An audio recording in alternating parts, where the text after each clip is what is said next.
வணக்கம் and welcome to V for you. இன்னைக்கு இந்த வீடியோல பிக் பாஸ் சீசன் 9 92வது நாளோட ரிவ்யூ தான் பார்க்க போறோம். Welcome to great Kirikalan magic show. வீடியோக்குள்ள போறதுக்கு முன்னாடி ஒரு சின்ன விஷயத்தை பத்தி பேச வேண்டியிருக்கு. நேத்துக்கு வீடியோல ஃபுல்லா அவ்வளோ நெகட்டிவ் கமெண்ட்ஸ். நான் வினோத்தை பத்தி வன்மத்தை கக்குறேன், வினோத்தை வேணும்னே டார்கெட் பண்றேன், வினோத்துக்கு நெகட்டிவ் பிஆர் பண்றேன், அப்படி இப்படின்னு வினோத்தை தப்பா சொல்லிட்டேன்னு அவ்வளோ நெகட்டிவ் கமெண்ட்ஸ். ஏண்டா திவ்யா பிஆரும் பார்வதியோட பிஆரும் அவ்வளவு கழுவி ஊத்துனாங்க. அதுக்கே அசரல நானு. அப்பவும் அவங்க செய்யறத சொல்லிட்டு தான் இருந்தேன். யோசிச்சு பாருங்கடா, கொஞ்ச நாளைக்கு முன்னாடி வினோத் மேல ஒரு அக்யூசேஷனை வச்சு ஒரு ஃபேக் அலிகேஷனை போட்டானுங்க. வினோத் வந்து பொண்ணுங்க விஷயத்துல தப்பா நடந்துக்கிறாரு, இப்படி பண்றாரு அப்படி பண்றாருன்னு. அப்ப யார பேசுனது? எனக்கு அன்னைக்கு தேவையா? நான் எபிசோட் ரிவ்யூ பண்ற ஒரு ரிவ்யூவர் தானே. இன்னைக்கு எபிசோட்ல என்ன நடந்திருக்கோ அதை மட்டும் பேசிட்டு எனக்கு போக தெரியாதா? எதுக்கு அத்தனை குறும்படத்தையும் கலெக்ட் பண்ணி கொண்டு வந்து அவ்வளவு டீடைல்டா எக்ஸ்பிளைன் பண்ணனே? ஏன் அப்பெல்லாம் என்னைய அவ்வளவு பேரு போட்டு அடிச்சானுங்க, நீ வந்து வினோத்தோட பிஆர்டான்னு. நான் ஏன் அதெல்லாம் பண்ணேன்? எனக்கு அது தேவையா சொல்லுங்க? இப்படி எல்லாம் இவருக்காக பேசின நான் தான் இப்ப திடீர்னு வந்து ஜெயிக்க போற நேரத்துக்கு நான் அவர் மேல வன்மத்தை கொட்டி ஒட்டுமொத்தமா அவர் கோட்டையை சரிச்சிட போறேனடா. அவசரப்பட்டு அடிச்சிட்டீங்களே சார். என்னோட ரிவ்யூவை தொடர்ந்து பாக்குறவங்களுக்கு தெரியும் திவாகரை எந்த அளவுக்கு போட்டு அடிச்சிருக்கோம். அந்த ஆள் ஒரு ஜாதி வெறியன், அவன் இருக்கவே கூடாது, இவனை உள்ள விட்டதே தப்புன்னு எவ்வளவு தொடர்ந்து கடைசி நாள் வரைக்கும் அடிச்சோம். ஆனா அப்படிப்பட்ட திவாகரையே வினோத்தை பார்த்து தீண்டத்தகாதவன்னு சொல்லிட்டாரு அப்படின்னு ஒரு இது வரும்போது ஊரே அதைத்தான் சொல்லிச்சு. நானும் அதை தான் சொல்லி ஷூட் பண்ணி முடிச்சு வீடியோவை காலையில 6 மணிக்கு அப்லோட் போட்டேன். அப்பதான் உண்மை தெரிஞ்சது, அந்த வார்த்தையை அவர் சொல்லலன்னு லைவ் வீடியோ கிடைச்சது. அடுத்த நிமிஷமே அந்த அப்லோட டெலிட் பண்ணிட்டு திரும்ப காலையில ஷூட் பண்ணி திரும்ப எடிட் பண்ணி மறுபடியும் அப்லோட் பண்ணவன். ஏன் பண்ணேன்? ஏன்னா ஒருத்தன் கெட்டவனாவே இருக்கட்டும், அவன் செய்யாத தப்புக்கு அவன் மேல பழி போயிடக்கூடாது அப்படிங்கறதுக்காக. நீதி வழங்கும் போது அண்ணன் தம்பி பணக்கார ஏழை எதையுமே பார்க்க கூடாதுடா, நியாயத்தை மட்டும் தான் சொல்லணும். ஆமா, வினோத் டைட்டில் வின்னர் ஆகிற அளவுக்கு ஒரு டாப் பிளேயர் தான்.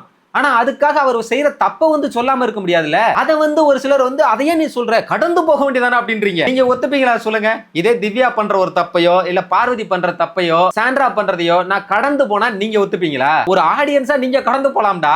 ஒரு ரிவ்யூவரா நான் எப்பறம் ஒரு விஷயத்தை கடந்து போக முடியும்? அது தப்பு இல்லையா? நான் சரியா பேசுறேனா? ரொம்ப கரெக்ட். சிம்பிள். வினோத் நல்லவர், அவர் எல்லாம் இருக்கு. ஆனா அவர்கிட்டயுமே ஒரு சில குறைகள் இருக்கத்தான் செய்யுது. யாருமே இங்க 100% நல்லவன் கிடையாது. அப்ப அந்த செய்யற தவறுகளை சுட்டி காட்டுறதுல என்ன இருக்கு? என்னால டைட்டில் வின்னர் ஆக போறாங்க, இவங்களுக்கு ஃபேன்ஸ் அதிகமா இருக்காங்க அப்படிங்கிறதுக்காக செய்யற தப்புகளை வந்து இல்ல அப்படின்னு கடந்து போக முடியாது, அதை சொல்லாமே இருக்க முடியாது. அதையெல்லாம் ஆமா இதெல்லாம் செஞ்சாங்க, ஆனாலும் அவர் தாண்டா வின் பண்ணாரு, ஏன்னா அதெல்லாம் தாண்டி அவர் ஒரு நல்ல மனுஷன் அப்படிங்கிறது தான் கரெக்ட். இல்ல அவர் தப்பே செய்ய மாட்டாரு அப்படிங்கிறது இல்ல. ஒன்னே ஒண்ணுதான் என்னோட ரிவ்யூல, வினோத்னு இல்ல யாராவனா இருக்கட்டும், ஃபைனல் ஸ்டேஜ்ல வந்து டிராஃபியை கையில புடிச்சுக்கிட்டு அங்க ஒரு தப்பு பண்ணாங்கன்னா அப்பயும் நான் அதை தப்புன்னு தான்டா சொல்லுவேன். எனக்கு உறவு முக்கியம் இல்லடா, நீதிடா, நியாயம்டா, நேர்மைடா. அவ்வளவுதான், சொல்றத நான் சொல்லிட்டேன். இதுக்கு மேல புரிஞ்சுக்காது உங்க விருப்பம். இப்ப வாங்க நேரா வீடியோக்குள்ள போலாம். ஆனா ஒண்ணு, இதுக்கு அப்புறமும் வினோத் ஏதாவது தப்பு செஞ்சாருன்னா அதை நான் சொல்லதான் செய்வேன். அதையும் மனசுல வச்சுக்கங்க.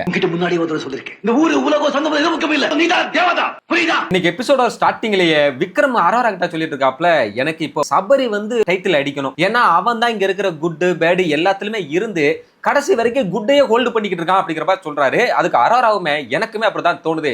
ஏன்னா டிக்கெட் ஃபினாலே அடிச்சிருக்க வேண்டியவனே அவன் தான், ஆனா அவன் இறங்கிட்டான். எனக்கு கிடைக்கலனாலும் பரவாயில்லன்னு நினைக்கிற அந்த ஒரு மனசு இருக்குதுல்ல, இந்த நிலைமையில யாரா இருந்தாலுமே என்னை வந்து நான் தான் உன்னை ஜெயிக்க வச்சேன்னு சொல்லி காட்டி இருந்திருப்பாங்க. ஆனா அவன் அதை பண்ணவே இல்லை அப்படின்றாங்க. சபரிக்கு போக வேண்டியது, சபரி இறங்கிட்டான். இது உண்மை. ஒருவேளை வேற யாராவது அந்த இடத்துல இருந்திருந்தாங்கன்னா அதை சொல்லி காட்டி இருக்கிறதுக்கு வாய்ப்பு இருக்கு. ஆனா அதை அவர் செய்யவே இல்லை. அது போக கூடவே விக்ரம் இன்னொன்னு சொல்றாப்ல, திவ்யா ஒண்ணு பண்ணாங்க பாத்தியா, நான் மட்டும் இல்லைன்னா அவங்க 2 பேரும் வெளியே தூக்கி போட்டிருப்பாங்க, என்கிட்ட இருந்து கத்துக்கணும் அப்படின்னா என்னோட தைரியத்தை கத்துக்கோங்கன்னு சொன்னாங்க பாத்தியா, அது உனக்கு புரியுதா அப்படிங்கிற மாதிரி கேட்கிறாரு. என்கிட்ட இருந்து நீங்க ஒண்ணு கத்துக்கணும்னா தைரியத்தை கத்துக்கோங்க. இது தற்பெருமை பேசுறதுதான். டிக்கெட் ஃபினாலே விட்டுட்டு போன சபரியே அதை பத்தி எதுவுமே பேசல. ஆனா திவ்யா எப்பயுமே தன்னை ஒரு பெருமையாவே தான் பேசிப்பாங்க. அந்த ஒரு மாதிரி தான் இருக்கு. புரியுதா? எனக்கு அவங்க அது பண்றது எனக்கு வந்து. நெக்ஸ்ட் அரோரா சொல்றாங்க, ஒரு கோ கண்டஸ்டன்டா சாண்ட்ராவுக்கு நடந்ததை வச்சு எனக்கே இப்படி தோணுதுன்னா அப்ப மக்களுக்கு அப்படின்றாங்க. உடனே விக்ரம் சொல்றாப்ல, அதாம்மா எனக்கு தெரிஞ்ச 2 பேருக்கு தான் டைட்டில் கிடைக்கும், ஒன்னு சபரி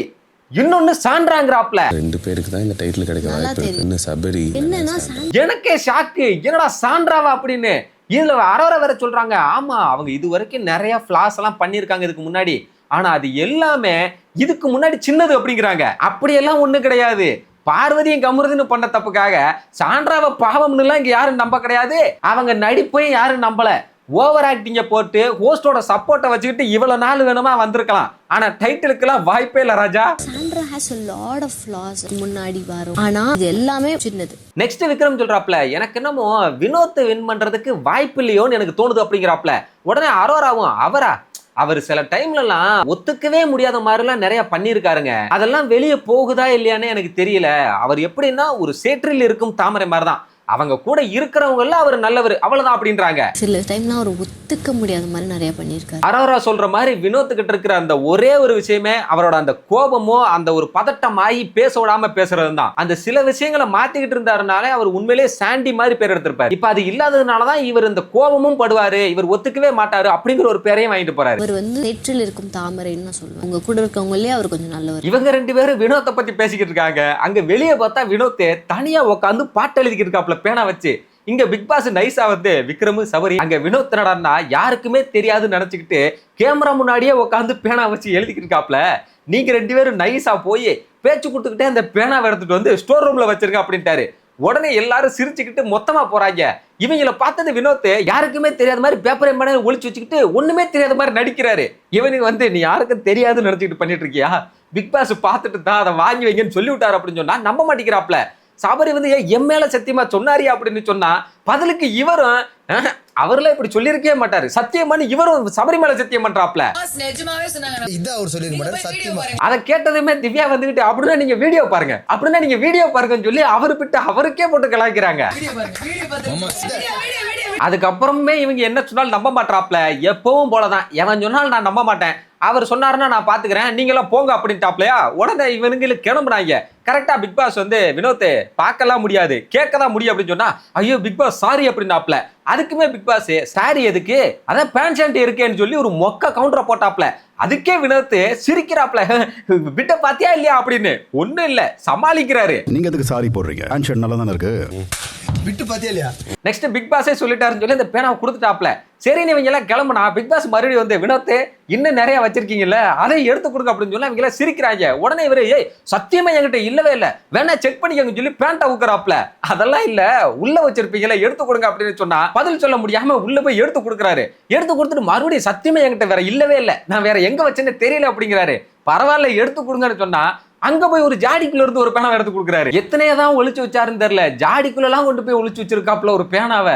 கடைசியில பிக் பாஸே வந்து வினோத் நான் சும்மா ஏதோ போட்டுதான் வாங்கினேன், நீங்க தான் எல்லாத்தையும் உளறிட்டீங்க அப்படிங்கிறாரு. வினோத் எனக்கு உங்ககிட்ட எத்தனை பேனா இருக்குன்னு தெரியவே தெரியாது, சும்மா போட்டு வாங்கின மாட்டிக்கினீங்க. நெக்ஸ்ட் நாமினேஷன் ப்ராசஸ் வச்சாங்க. தேர்ட் சீசன்ல மாதிரி யாரை சேவ் பண்றீங்களோ சொல்லிட்டு பச்சை மிளகாய் திங்கணும் அப்படின்னு.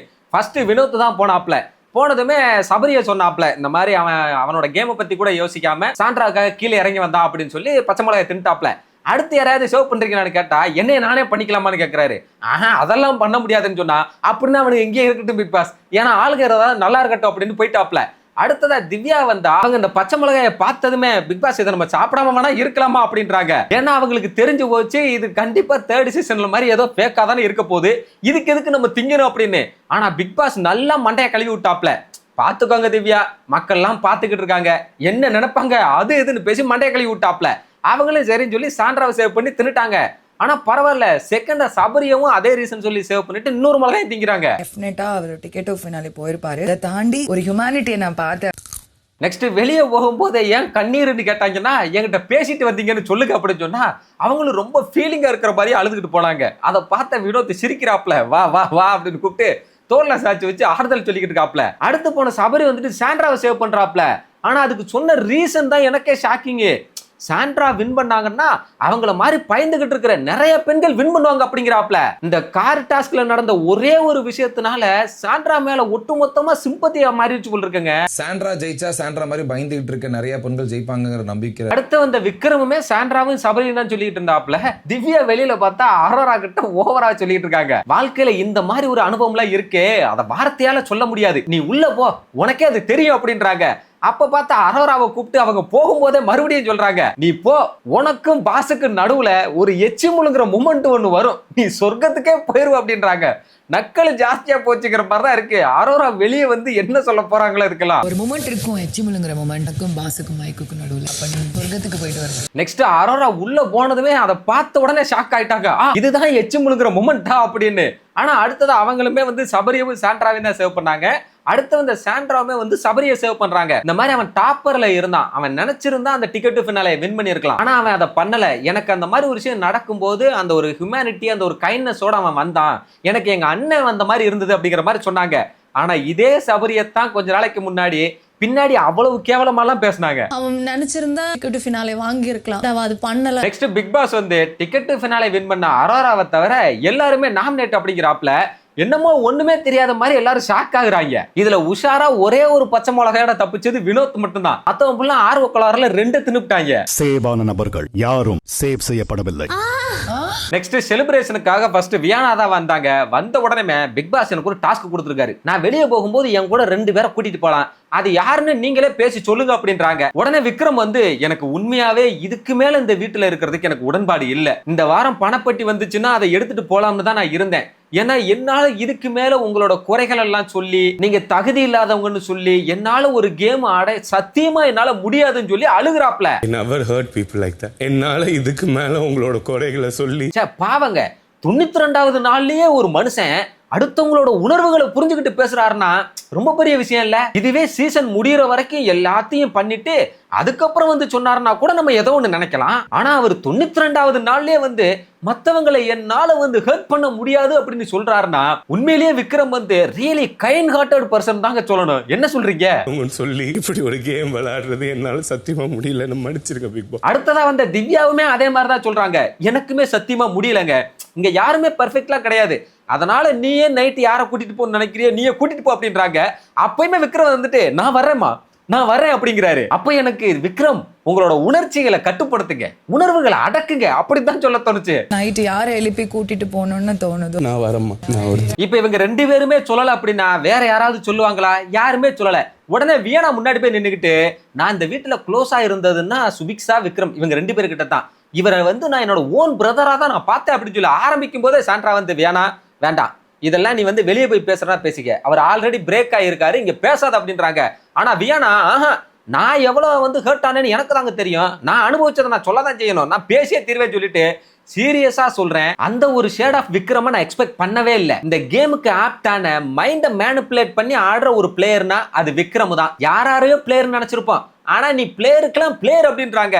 அப்பவே வினோத் எந்திரிச்சு கையெடுத்து கும்பிட்டு போதும்டா என்னால முடியல, என்னை நீ கூட்டிட்டு கூட போலாமா அப்படின்றாரு. பிளேயருக்கே பிளேயர் நீதான், எனக்கு போதும்டா, என்ன கூட்டிட்டே போலாம். ஆனாலும் வியானா அதெல்லாம் முடியாது, நான் முழுசா சொல்லிட்டு தான் விடுவேன்னு சொல்லிட்டு அடுத்ததா சபரிக்கு சொல்றாங்க. நான் உள்ள ஒரு சபரியை பார்த்தேன், ஆனா வெளியே போன பிறகுதான் நான் பார்த்தேன் நீ உண்மையிலேயே ஒரு ஹம்பிளான ஆளு தான். உள்ள இருக்கும் போதெல்லாம் நீ வந்து நல்ல மாதிரி நடிக்கிறியோன்னு தான் நினைச்சுக்கிட்டு இருந்தேன், ஆனா வெளியே போனதுக்கு அப்புறம் உன்னை பத்தி கொஞ்சம் பார்த்ததுக்கு அப்புறமா தான் தெரிஞ்சுக்கிட்டேன் நீ நடிக்கலன்னு அப்படின்னு சொல்லிட்டு என்னதான் இருந்தாலும் சபரி இவ்வளவு தூரம் வந்தது வந்து மிச்சர் தின்னுட்டு தான் வந்தானுங்கிற மாதிரி தான் இருக்குது அப்படின்ட்டாங்க. சபரி இவ்வளவு தூரம் வந்ததுக்கு கொஞ்சம் மிச்சர் தின்ட்டு வந்த மாதிரி தான் இருந்தது. அவர் மட்டுமா மிச்சரை தின்னாப்ல? அடுத்தவன் ஏதாவது கண்டென்ட் கொடுத்தா கூட அங்கேயும் போது அவங்க கையிலயும் மிச்சரத்தான் கொடுப்பாரு. ஏன்டா சண்டையா போட்டுக்கிட்டு இருக்கீங்க, நுப்பாட்டுக்கு அப்புறமா பேசுங்க, இந்தாங்க மிச்சர் தின்னுங்கன்னு. நிஜமாவே நீங்க. நெக்ஸ்ட் அரோராவை சொன்னாங்க. அடுத்ததா வினோத் இந்த வீட்டிலே டிரான்ஸ்பரண்டான ஆளுனா நீதான், கோவம் இந்த கத்துறது எதுனாலும் அது இது எல்லாமே டிரான்ஸ்பரண்ட் அப்படின்றாங்க. ஆனா இதே வினோத்தை தான் கடைசி வரைக்கும் போற நாள் வரைக்கும் எல்லாத்துலயுமே டார்கெட் பண்ணி அட்டாக் பண்ணிட்டு இருந்தாங்க. அதுவும் ஓப்பனா டார்கெட் தான் பண்றாங்கன்னு தெரியற அளவுக்கு பண்ணிட்டு இருந்தாங்க. இந்த வீட்ல டிரான்ஸ்பரண்டா இருந்த ஒரு ஆளு. நெக்ஸ்ட் திவ்யாவுக்கு திவ்யாவோட தைரியம் எனக்கும் கொஞ்சம் வேணும் அப்படின்றாங்க. அதுக்கு பேரு தைரியம் இல்ல, அரகன்ஸ். அடுத்தவங்களை மதிக்காம போறதுக்கு பேரு தைரியமா? அவங்க கிட்ட தைரியம் இருக்கு, இல்லன்னா சொல்லல, ஆனா அதை தாண்டி அரகன்ஸ் தான் மேல இருக்கு அவங்க கிட்ட. திவ்யாவோட தைரியம் எனக்கு கொஞ்சம் வேணும். நெக்ஸ்ட் சாண்ட்ராவுக்கு சொல்றாங்க. சாண்ட்ரா வந்து ஈவில்னா ஈவிலுக்கெல்லாம் ஈவிலுங்கிற மாதிரி ஆளு, அதுதான் சாண்ட்ரா. ஆனா அவங்க வந்துட்டு அப்படியே ஒரு மாதிரி பண்ணது வந்து அதெல்லாம் சாண்ட்ரா கிடையாது. சாண்ட்ரானா வாங்கடா பாத்துக்கலாம் அப்படிங்கறது தான் சாண்ட்ரா. ஆனா அதை எங்கேயோ மிஸ் பண்ணிட்டீங்களோ அப்படிங்கிற மாதிரி தான் இருந்துச்சு அப்படின்றாங்க. ஈவில்னா ஈவிலுக்கு கொக்காடானான்றதுதான் சாண்ட்ரா. நெக்ஸ்ட் இப்ப விக்ரம் ஒரு ஆளுக்கு முடிவாயிருச்சா, அடுத்த ஆளு அப்படி யாருன்னு கேக்குறாங்க. இவரு நான் போயே தீர்வேன் அப்படிங்கிறாரு. திவ்யா வந்துட்டு எப்ப அதை நாங்க சொல்ல முடியாது, ஒண்ணு பிக் பாஸ் சொல்லணும், இல்லையா இவ தான் முடிவெடுக்கணும் யாரை கூட்டிட்டு போகணும்னு, அவளுக்கு தான் டாஸ்க் கொடுத்துருக்காங்க அப்படின்னு. உடனே இவங்களும் சொல்றாங்க ஆமா ஒண்ணு நீங்களே பேசி முடிவெடுங்க, அப்படி இல்லைன்னா நானே யாரையாவது கூட்டிட்டு போயிருவேன் அப்படின்றாங்க. கூட்டிட்டு போனேன் இஷ்டம், கூட்டிட்டு போவேன் நான் கூட்டிட்டு போவேன். இதெல்லாம் இவங்களுக்கே காமெடியா இல்லையா? மக்கள் ஓட்டு போடாம தகுதி இல்லைன்னு வெளியே அனுப்பி விட்ட ஒரு ஆளு வந்து ஃபைனல் வீக் வரைக்கும் வந்திருக்கிறவங்களை வந்து அவங்களே முடிவு பண்ணி பிடிக்காதால கூட்டிட்டு போறாங்கன்னு சொன்னா அதெல்லாம் நம்புற மாதிரியா இருக்கு. அப்புறம் எதுக்கு இவங்க எல்லாம் அவங்கள விட இவ்வளவு நாளா இருந்திருக்க போறாங்க? தப்பு இங்க பண்ணிருக்கலாம், நீ பண்ணிருக்கலாம், நான் பண்ணிருக்கலாம். ஐயா நான் மனசாட்சி தொட்டு சொல்றேன், நான் பண்ணல. நெக்ஸ்ட் சரி இங்கதான் விக்ரம நெகட்டிவா சொன்னாங்கன்னு பார்த்தா அடுத்ததா வெளியே போய் திவ்யா கிட்ட இங்க இருக்கிறதுலயே விஷ கிருமி அப்படின்னா அது விக்ரமண்ணா தான். உன் விஷயத்துல கூட இங்க எல்லாத்தையும் பேசிட்டு போயிட்டு அழுதாரு இல்லையா, நீ எல்லாத்தையும் பண்ணிட்டு அழுதா அது ஓகேவா அப்படின்றாங்க. விஷ கிருமினா அது என்னோட விக்ரம் அண்ணா தான். ஆமா ஓகே இல்லதான், அதை பத்தி நாமளே ஆல்ரெடி ரிவ்யூல எல்லாம் பேசியிருக்கோம். ஆனா இங்க நானு வியானாவோட பாயிண்ட் ஆஃப் வியூல இருந்து நான் பாக்குறேன். அவ்வளவு நாள் கூடவே இருந்து பழகிட்டு இவங்க எல்லாரையும் விட அவர் தான் விஷக்கிருமி அப்படின்னு சொல்றாங்கன்னா இது எனக்கு அவரோட கேமை பார்த்து ஓவராலா சொல்ற மாதிரி தெரியல. இவங்க 2 பேருக்கு நடுவுல இருந்த ஒரு பிரச்சனையே வெளியில போய் பார்த்துட்டு வந்து அந்த வன்மத்தை கக்குற மாதிரி தான் தெரியுது. இது ஒரு பர்சனல் வெஞ்சன்ஸ். எல்லாத்தையும் பண்ணிட்டு அழுதுனா isn't okay to cry. Next அவர் அழுகிறதையுமே மார்க் பண்றாங்க. இப்படின்னு அழுதுட்டு இப்ப எதுக்கு நான் பேசும்போது போதுங்கிறாரு அப்படின்றாங்க. இந்த சீசன்ல தாங்க செகண்ட் டைம் சான்ஸ் கிடைச்சாலும் போய் வெஞ்சன்ஸ் அந்த ஒரு வன்மத்தை தான் கக்குனாங்க. செலிப்ரேஷன்ல வீக்ல வர்றவங்களே இப்படி வன்மத்தை தான் கேக்குறானுங்க. எப்பா அப்ப கூட வாடா, இவங்களெல்லாம் அனுப்புறதே அவங்களுக்கு ஒரு நம்பிக்கையை கொடுக்கணும் அப்படிங்கிறதுக்காகத்தான். நல்லா பண்றானுங்க. இப்ப நான் பேசும்போது போதும் இதுல திவ்யா வேற, அவருக்கு மட்டும்தான் கெரியர் இருக்கு, அவருக்கு மட்டும்தான் ஃபேமிலி இருக்குன்னு பேசுவாரு அப்படின்னு சொல்ல உடனே இவங்களா எங்களுக்கெல்லாம் கெரியர் இல்ல, எங்களுக்கெல்லாம் ஃபேமிலி இல்லையா? இந்த வீட்டிலேயே திவாகர் தான் கிரிட்டிசிசத்தை அக்செப்ட் பண்ணிக்க மாட்டாருன்னு சொல்லுவாங்கல்ல. ஆனா கிரிட்டிசிசத்துல கிரீங்கிறத கூட எடுத்துக்காத ஒரே ஆளுன்னா அது விக்ரம் தான்றாங்க. உடனே திவ்யா கையெடுத்து கும்பிடுறாங்க, தேங்க்யூ வியானா, அவர்கிட்ட நான் போராடிக்கிட்டு இருந்தேன் அப்படின்னு கூட ஏத்துக்காத ஒரே நபர் விக்ரம். என்னங்கடா இது, திவ்யாலாம் அதை சொல்ற அளவுக்கு பேசிக்கிட்டு இருக்காங்க பாருங்க. இப்ப வெளியே பார்த்துட்டு வந்து விக்ரம சொல்றதை ஏத்துக்கிறாங்கல்ல திவ்யா, அதுவே இவங்களை சொல்லி இருந்தாங்கன்னு வைக்கல கண்டிப்பா ஏத்துட்டு இருந்திருக்க மாட்டாங்க. நெக்ஸ்ட் இவ்வளவு தூரம் பேசினதுக்கு அப்புறமும் அவங்க மனசாராம விக்ரம வேற தனியா கூப்பிட்டு வச்சு பேசுறாங்க. அதெல்லாம் பாக்குறதுக்கே கேவலமா இருந்துச்சு. வியானாவை ஏன்டா திரும்ப உள்ள விட்டீங்கன்ற மாதிரி இருந்தது. என்னைய கேட்டா ஆல்ரெடி இருந்ததை விட இப்பதான் வியானா அவங்களோட பேரை ரொம்ப கெடுத்துட்டு வெளியே போறாங்கன்ற மாதிரி அவ்வளவு வன்மத்தை கக்குறாங்க விக்ரம் மேல. விக்ரம்னு ஒரு பேர் இருக்குதுல்ல, அது உங்களுக்கு கரெக்டா பொருந்தும். அது கரெக்டா பொருந்தக்கூடிய ஆளு நீங்க தான். விக்ரம்ன்ற பேரு கரெக்டா பொருந்தக்கூடிய ஆள் நீங்க. அதே மாதிரி முதலை கண்ணீர் அப்படிங்கிற பேரும் உங்களுக்கு தான் கரெக்டா பொருந்தும். அடுத்து ஃப்ராடு அப்படிங்கிற வார்த்தையுமே உங்களுக்கு தான் பர்ஃபெக்ட்டா சூட் ஆகும் அப்படின்றாங்க. முதலை கண்ணீர் அப்படின்ற ஒரு பேரு பொருந்தக்கூடிய ஆள் விக்ரம். இதெல்லாம் என்னது இது? இவங்க தான் அந்த அளவுக்கு அண்ணன் தங்கச்சின்னு அவ்வளவு தூரம் பழகுனாங்களாமா? அவங்க தான் இந்த லட்சணத்துல பேசுறாங்களா? அவ்வளவு நாள் பழகி இருக்காங்க.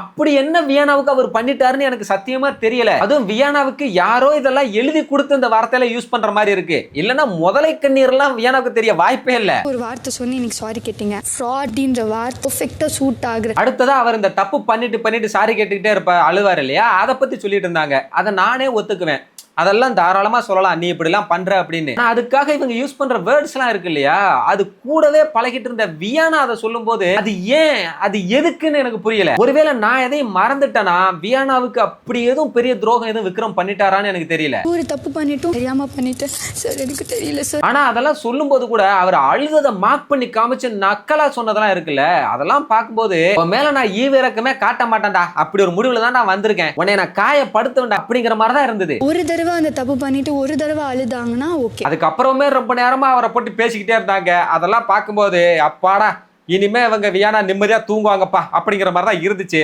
நெக்ஸ்ட் இந்த பணப்பட்டிய டாஸ்க் வச்சாங்க, பணப்பட்டி 2.0 அப்படின்னு. இந்த தடவை டைரக்டா பணத்தை வைக்காம டாஸ்க் வச்சு இவங்க தான் அந்த பணத்தை எல்லாத்தையுமே கலெக்ட் பண்ணிக்கணும். எப்போ போதும்னு நினைக்கிறாங்களோ அப்போ பெட்டி எடுத்துட்டு போகலாம் அப்படிங்கிற மாதிரி சொன்னாங்க. அதுல ஃபர்ஸ்ட் டாஸ்க் காருக்குள்ள வந்து ஒரு 3 லட்சம் ரூபாய் ஒளிச்சு வச்சிருப்பாங்க, அதை இவங்க கண்டுபிடிச்சு எடுத்துக்கணுங்கிற மாதிரி தான். அதை சொன்னதுமே மறுபடியும் கார் டாஸ்க் அப்படிங்கிற மாதிரி தான் இருந்துச்சு. என்பசர் அடிப்பதற்குள் கார்ல இருக்கிற கேஷை எடுத்துட்டு வரணும். நெக்ஸ்ட் டாஸ்க் ஸ்டார்ட் ஆச்சு. ஃபர்ஸ்ட் ரவுண்ட்ல வினோத் போனாப்ல, அவர் ஒரு 10,000 ரூபாய் எடுத்துட்டு வந்தாரு. அடுத்த ரவுண்ட்ல அரோராவும் சபரியும் போனாங்க, அவங்க ஒரு 44,800 ரூபாய் எடுத்துட்டு வந்தாங்க. நெக்ஸ்ட் தேர்ட் ரவுண்ட்ல அதே 45 செகண்ட் தான், ஆனா எல்லாருமே போகலாம் அப்படின்ட்டாங்க. அவ்வளவு பிளான் பண்ணிட்டு போய் எடுக்க போறாங்க. டிக்கியை திறக்கிறாங்க, முன்னாடி பேனட்டை திறக்கிறாங்க. அங்க காரு மேல அவ்வளவு காசு கொட்டி கிடக்கு, அதை யாருமே பார்க்கல. கடைசியில அந்த ஒரு 90,000 ரூபாய் எடுத்துட்டு வந்தாங்க. கடைசியில மொத்தமா 1,34,000 ரூபாய் எடுத்துட்டு வந்திருந்தாங்க. அப்புறமா தான் பிக் பாஸ் சொல்றாப்ல, எல்லா இடத்துலயும் நல்லா தேடி பாத்தீங்களே, காருக்கு மேல பாத்தீங்களா அப்படின்னு. அப்புறமா தான் பாக்குறாங்க கார் மேல அவ்வளவு காசு, என்னடா இவ்வளவு இருக்குன்றாங்க.